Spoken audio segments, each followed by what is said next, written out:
Et si je te disais qu'en quelques semaines, l'Algérie a réussi quelque chose que même les États-Unis n'avaient pas anticipé? Et si je te disais qu'en Espagne, les réactions ont dépassé la simple surprise, presque une euphorie stratégique, mais que, pendant ce temps, dans l'ombre, la Grande-Bretagne observait en silence, pendant que l'Italie encaissait, sans bruit, une humiliation qu'elle n'avait pas vue venir. Reste bien jusqu'à la fin, parce que ce que tu vas découvrir ne parle pas seulement de gaz, mais d'un basculement que très peu ont compris. Avant de continuer, lâche un like, abonne-toi et écris en commentaire. Algérie-Madrid, la nuit est fraîche, presque silencieuse, mais derrière certaines vitres encore éclairées, la tension est palpable. Dans un bureau du secteur énergétique, un analyste reste figé devant son écran. Les données viennent d'apparaître, brutes, sans filtre. Il cligne des yeux une fois, puis deux, comme si son esprit refusait d'accepter ce qu'il voit. Ses doigts hésitent au-dessus du clavier, puis il murmure, presque malgré lui, « Ce n'est pas possible ». Et pourtant, tout est là, clair, vérifiable, incontestable. L'Algérie vient de dépasser les États-Unis comme fournisseur clé de gaz vers l'Espagne. Un silence étrange s'installe. Pas celui du doute, mais celui des prises de conscience. À cet instant précis, quelque chose bascule. Rien n'explose à l'écran, aucun flash spécial, aucun débat télévisé. Pas encore. Mais dans les esprits, une nouvelle réalité commence doucement à s'imposer. Les données sont claires, froides, précises, et surtout impossibles à ignorer.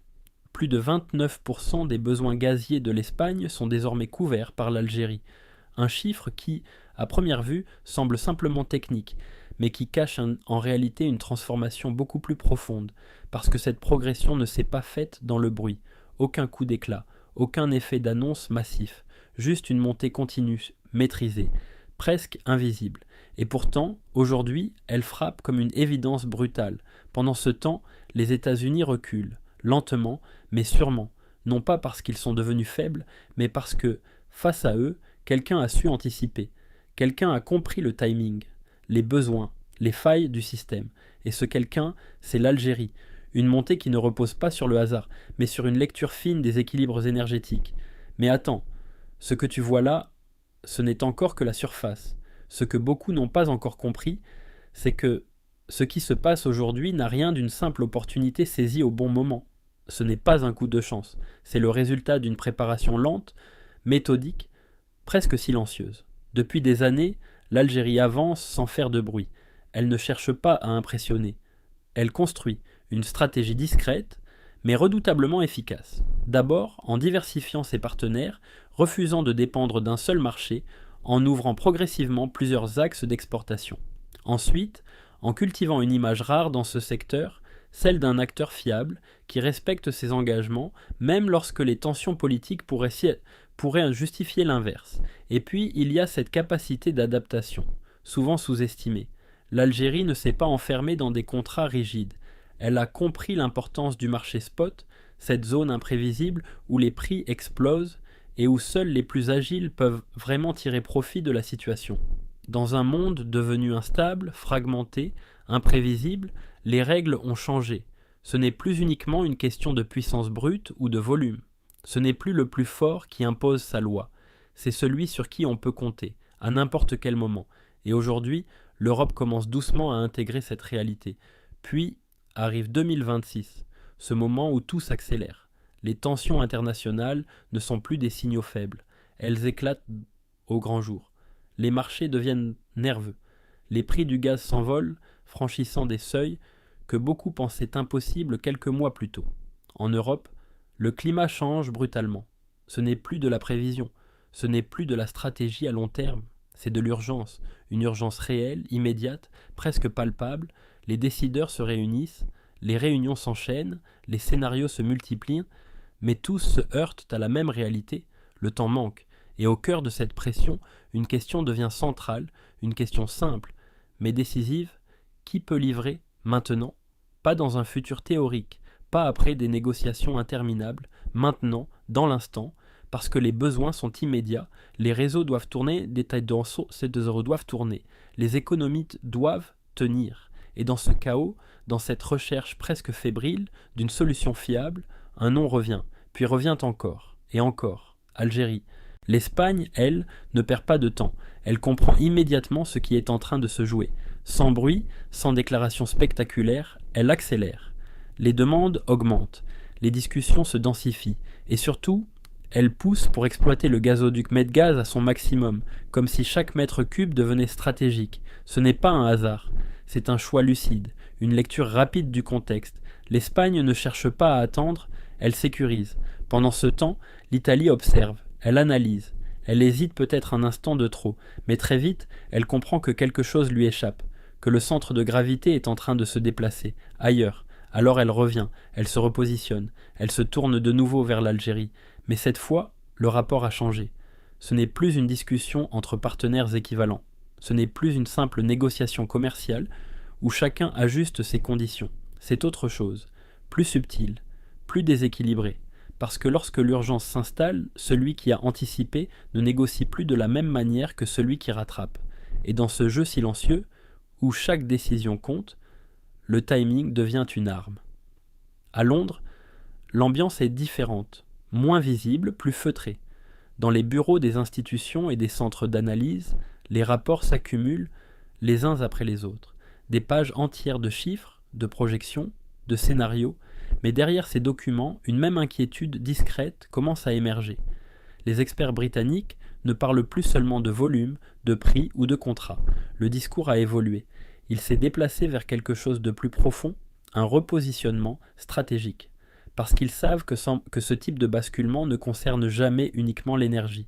Quand un pays parvient à s'imposer comme un acteur clé, au moment précis où tout le système devient fragile, il change bien plus que des flux commerciaux.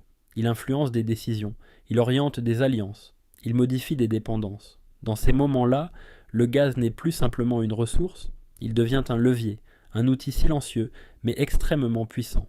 Et ceux qui observent la situation avec lucidité comprennent une chose essentielle. Quand un acteur maîtrise une ressource clé, dans un moment critique, il ne se contente pas de vendre de l'énergie. Il commence, lentement, mais sûrement, à redéfinir les équilibres. Mais à ce stade, une confusion persiste. Beaucoup regardent encore les chiffres, les volumes, les pourcentages, comme si tout se résumait à une performance économique. Alors que la vraie question n'est pas combien l'Algérie vend aujourd'hui, la vraie question est ailleurs. Plus discrète, plus dérangeante aussi. Pourquoi maintenant ? Pourquoi cette montée s'accélère précisément au moment où le système énergétique mondial devient instable, au moment où l'Europe cherche désespérément des alternatives fiables, au moment où chaque décision compte double, ce timing est trop précis pour être ignoré.